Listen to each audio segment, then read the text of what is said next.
takot niya na lang po, no? Kasi alam niya sa impyerno yung baksak niya sa dami ng kasalanang ginawa niya. Tsaka tay, di ba po ang plano niyo po? Iiwan niyo si Hazel? Ipapaanal niyo po yung kasal niyo tapos babalikan niyo po si nanay.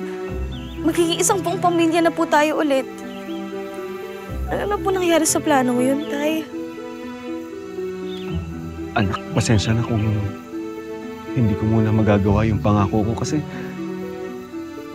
may mga bagay lang ako na kailangang ayusin. Pero lagi akong umaasa at pinagdarasal ko na mabubuo ulit yung pamilya natin.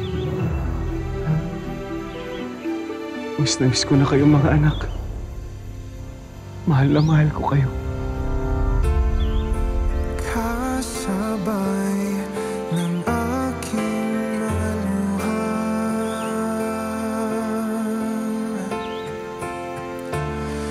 ang